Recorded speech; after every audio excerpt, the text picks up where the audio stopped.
This is what I did for the state of New Hampshire in my local town. I've done a lot more than this, but this is just one example. Now, during the height of COVID, when everything shut down, there was no buses, there was no taxis, the grocery stores were shutting down and up, and they were considered an essential service, so they got to stay up. Hospitals lost all their employees because they didn't want to get sick. Nurses were holding signs outside of, and nobody could get the help they needed. And every single other store, buses, taxis, everything closed down to keep themselves safe and their employees safe. Everybody had safety concerns. Everybody was being told to self isolate at home. There was everybody dropping and getting sick, and I had an 83-year-old at home. But what did I have to do? I was at a job that was an essential service. I just started with a gas station up the street from me. Now there's no buses, so I can't get to work. There's no taxis, so I can't get to work. I'm a sick, not well man, and now everybody around me is getting sick, and we say that there's an emergency. And I'm very good in emergencies, even though I'm sick, because I've been giving up my health and sacrificing my strength to give back to society my whole life. So I've been practicing for this moment. I've been sacrificing. I've had a woman drug me. I've had people make up stories about me for years, and I've had to deal with the mental illnesses from that. When people totally just make up stories and try to purposely get you in trouble because they have a narrative to push. Like my roommate, when he makes a mistake, he likes to blame it, or like when my mother drank in the basement and wanted to blame it on me. That does hurt your child. If you drink a bottle in the basement and you blame it on your child for 2 weeks, and everybody's screaming at him and he has no idea why, yes, that's a big problem. So, yeah, this is going on. Height of COVID. Every news is telling me to stay home, yet I'm in an essential service. So, what do? I help my state. I do what needs to be done to keep society moving and keep everybody safe. So I wear gloves. I get pounds of hand sanitizer. I take a shower before and after my shifts. I scrub myself down with the strongest soap and strongest stuff I can find. I end up wearing masks, two of them, one regular and then one over it. I go to work for a whole year. No transportation, so I'm walking through snowstorms. I fall on the side of the road because of my pre-existing conditions, and a car runs over my hair. I have to wait for 30 minutes to get back up. I crawl my way home. I get home. I go back to work the next day. I keep your gas tanks filled. I keep Commerce running. I keep the town going, and they have no employees, nobody else. So I'm working 60 hours and getting paid only $9, $10 an hour. And I'm working, getting hurt, putting my disabilities and my body to the test for society and for this town. And I do it and do it, and people are coming in. Thank you for putting your life at risk for us. Thank you for doing your work. Thank you. You're the only, what do you live here? Thank you so much for showing up. We love this gas station. Do you know all the other gas stations are closed but you? Oh, thank you so much. And yes, why is every place closed but us? Because they have nobody. They have no employees. Nobody wants to do the tough work to keep commerce going. So, hey, I'm not going to get the help I need. If I go home, I'm not even sure if I'll be able to get the assistance and the welfare that everybody else is getting. I mean, I see people perfectly well collecting $600 every 2 weeks or so, literally just sitting at home playing video games. I got neighbors and friends playing video games at home going, this is great, this is great. Meanwhile, I'm working while disabled, bleeding on the side of the road, pushing forward, making commerce, keeping this town running. Dude, I'm the only person keeping this store open. There's nobody else. I'm going. I'm getting hurt on the side of the road. I'm going to the emergency room. I catch COVID. I know I catch COVID. I was sick for like 2 months, and I still had to go to work with COVID because the doctors ran a basic COVID test, told me it was negative, and said, no, you're fine. Of course they say that. I have a 15-year record of bullshit.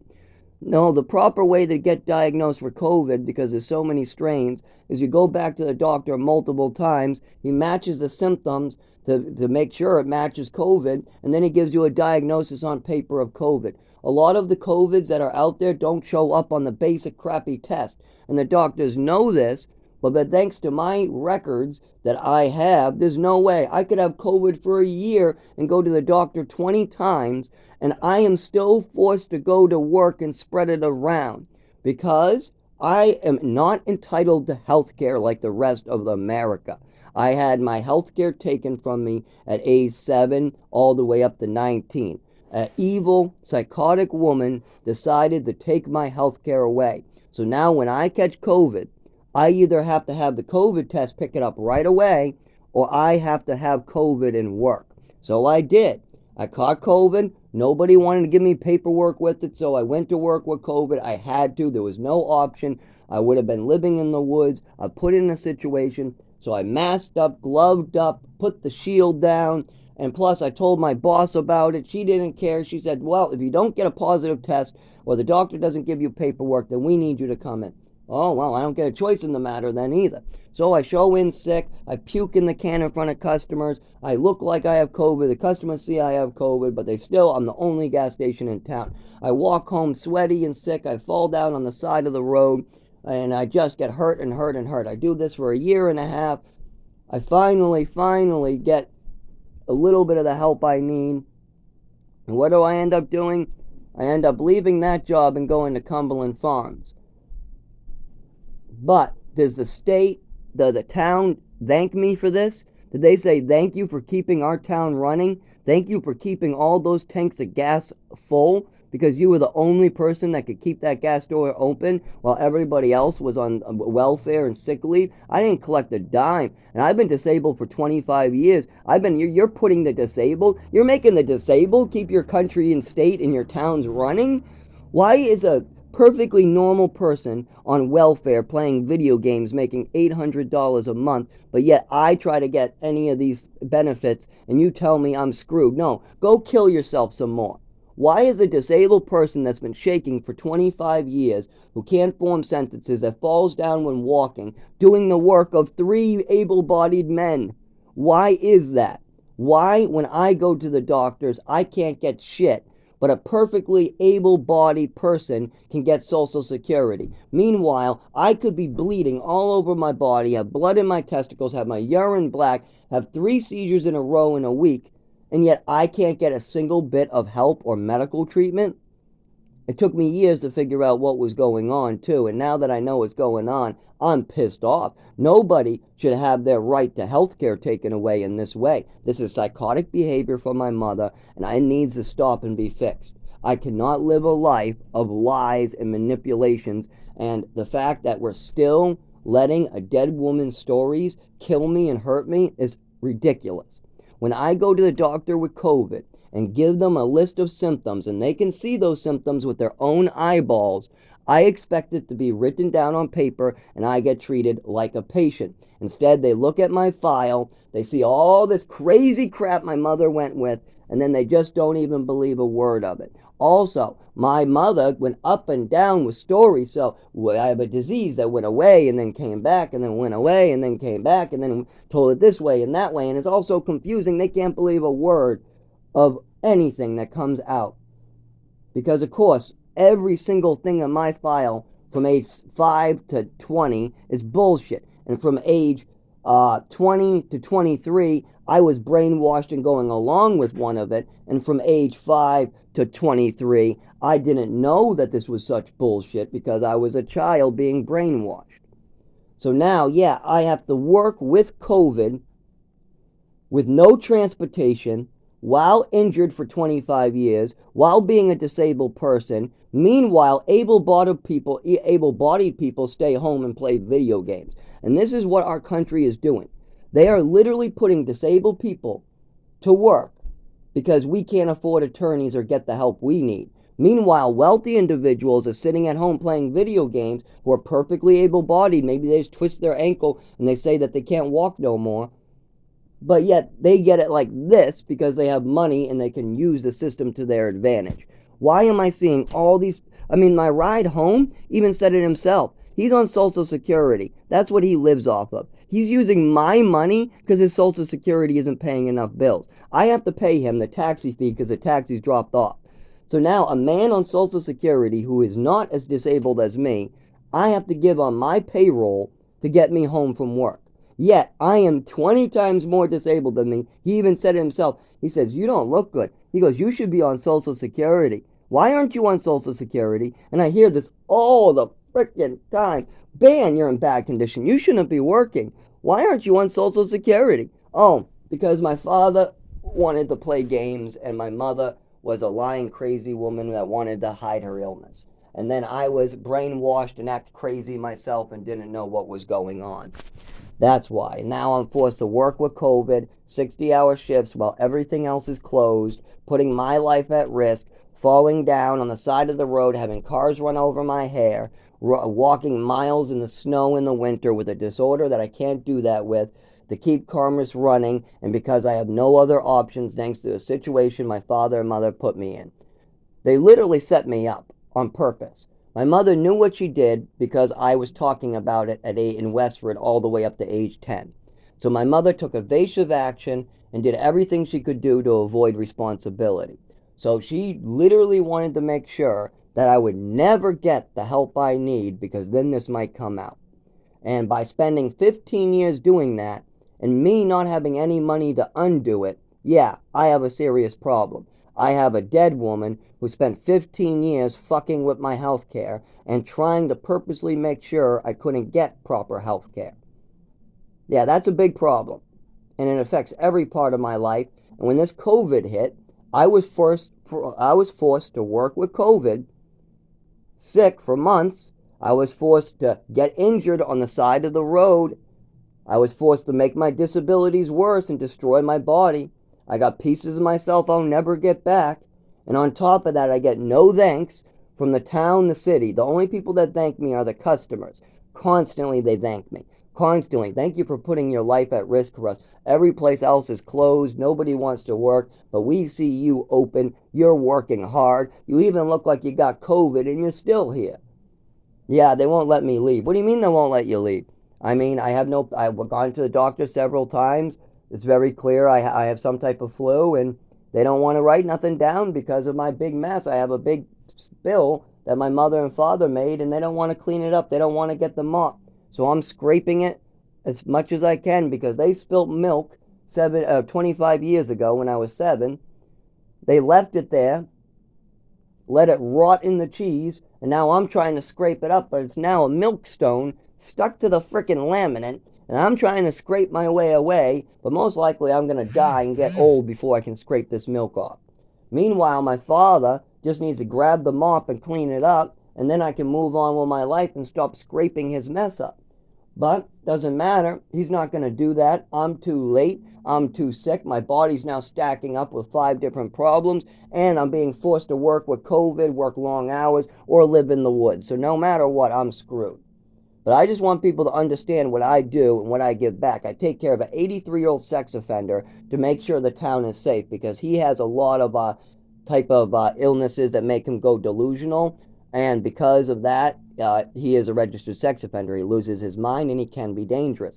So I keep an eye on him even though he's no relation. He drives me nuts. He's harmful to others sometimes, and he definitely doesn't listen. And nobody will deal with him. Not his family, not a worker. He drives everybody off. So that's what I do for this town, is keep the children safe in that way.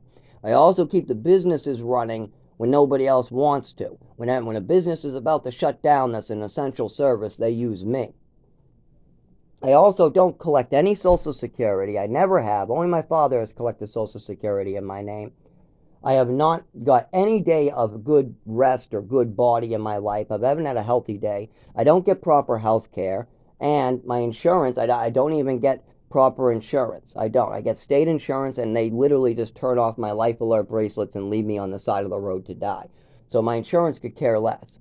And that, like I said, this is because somebody spent 15 years making sure that this would happen.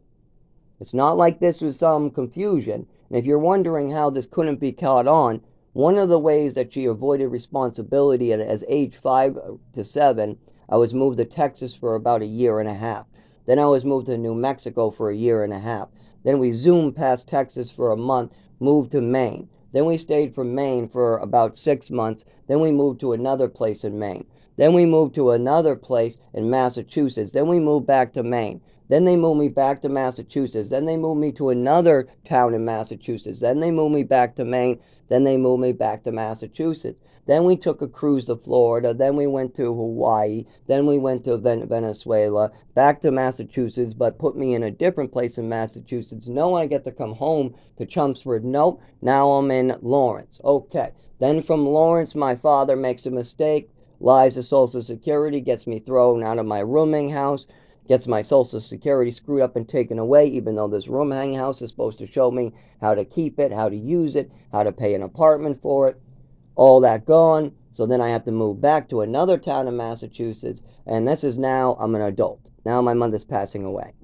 And there's so much more in between that too. This travels to Colorado. This travels to all over. There's all moving around. And I'm never staying with the same doctor. Anytime a doctor starts helping me, I'm taken out of there. My mother gets mad. If the doctor says they want to lower the medication because it seems like I do better with less medication, or if the doctor says they don't want to give my mother medication, or they don't believe my mother is right about an illness, then my mother would get in a screaming fit, yell at them, call, yell, yell, yell, take me out, bring me to another doctor. If that doctor didn't agree, bring me to another doctor. Once when she found a doctor that would agree, she would get a bunch of paperwork, a bunch of meds made up. Then she'd keep me there for a year, drug me for a year, then take that paperwork and bring me to another doctor. If that doctor didn't give me more meds or smile at what she was saying, she'd bring me to another doctor. Then that doctor, the doctor would smile, she would give the paperwork from the first doctor, give all the med list, and then add on more meds. Then, after a year, she would take me out of that doctor, take the paperwork of what she told that doctor to write down, take the med list and bring me to another doctor. If that doctor didn't smile and like what she was saying, she would bring me to another doctor. If that doctor liked what she was saying, she would provide the list from the first two doctors saying what's wrong. Now remember, she made up all those illnesses and just got the doctor to sign. The doctor did not talk to me, the patient, or spend a real time. No, they spent time with the mother talking about me. So on paper it went, down with more meds. Then she took me out of that doctor and moved me to another doctor. Now she has 3 different doctors writing down paperwork of stuff that she wants down with med lists that she is requesting. So we got all that going on and so much more. She's giving me full bottle of Epicac. She's telling me sadness is depression. She's loading up extra medications. She gave me opiates on a plane. She gave me an overdose of 7 that caused a neurological condition. And as soon as doctors figured out that I couldn't move my body properly, she moved me to Texas and totally tried to make sure that no neurologists, no body type doctors that would figure that out would see me. She kept me from neurologists and kept me from any doctors that might be related to that pill overdose at age 7. Anytime I brought that pill overdose at age 7, she got very upset and went the other way with it. So with all that going on, I was forced to work while sick on COVID. I went to the emergency room, but plenty of people go to the emergency room with flu-like symptoms with COVID who didn't test positive. I found that out, but seeing as it lasted 2 months and it was definitely some type of flu, and it definitely was during COVID, the height of it, and I definitely was spending, I had like 100 customers a day in the store at the height of COVID, and I'm the only place in town open because I'm the only person that can't go on welfare or get health care, so I'm forced to pay my bills this way. And that's always, no matter what happens, I'm always forced to injure myself to get money because I do not have any avenues. If I lose my left arm in a car crash, I can't collect Social Security like the rest of you. If a rod goes through my stomach in a cross crash, I can't get proper medical care at the hospital. They'll just pull it out and that's it. The long-term care that goes with it, I can't get. When you go to work and get injured and you go on medical leave, I can't get that either. I can't get any proper paperwork that has to do with doctors. When you have an emergency in the city like COVID that comes and starts killing people, and you need doctors or you need certain, illnesses or you have pre-existing conditions so you need something, I can't do any of that. I don't get any of that. My pre-existing conditions go unnoticed. My disabilities are totally trampled on, and my disabilities people use to their advantage all the time. They do. I am totally used up all the time. People use me as a disabled person. They figure out that I'm disabled and then they stomp all over me because they figure out there's nothing I can do about it. And that is the definition of why the Disability Act was created. But see, I can't use the Disability Act. If somebody wants to literally push me, a cripple, down a flight of stairs when I'm in a wheelchair or when I'm using a cane, nobody cares one bit. They will get away with it even if I call the police. Nothing will be done, and it always comes back to my mother's records. I'm going to need to document what's going on. You can't get help if you can't prove what's going on with you. Yeah, I have see all these scars all over my body and see how much trouble I'm having walking. Yeah, it looks like it hurts a lot. What is going on? Well, I have a neurological disorder that's been with me for 25 years. Well, we can help you with that. We can help. So, can you give us the documentation to put in your file? Oh, my mother hid it for 25 years. I don't have any paperwork yet. Oh, well, I'm not sure if we can help you then. That's what I always get. They can't. If your mother spent 15 years trying to hide something and then 25 years goes by without getting treated, there's a very good chance that the treatments that can help you will be refused because you don't have documentation of your illness. And that's exactly what my mother wanted to make sure would happen, that I never got documentation of what happened to me. So I never got the help I need. So I always have to suffer and I always have to seem like this disabled person. Meanwhile, all I really need is to get this treated and then I can move on with my life. It's not that hard. I shake, I can't move my body properly. That's it. But all this other stuff keeps on happening. I mean, if you're falling down, you shouldn't be going to work. If you got COVID, you shouldn't be spreading it. You know, I'm doing a lot of stuff because I'm being forced to by society and I'm tired of it. I'm tired of not being treated and not having rights. I have rights like the rest of you. When I go to the doctor, I want to be treated like the rest of you. When I have COVID, I don't want to have to be forced to spread it in society. When I go home, I don't want to have a tire run over my head. When I have a disability for 25 years, I want it documented so people can't destroy me with it. If I have a disability for 25 years, I want to be able to get help with it. But no, I get none of those rights. I've had them all taken away, and nobody seems to care that me, a human being, has to go through this.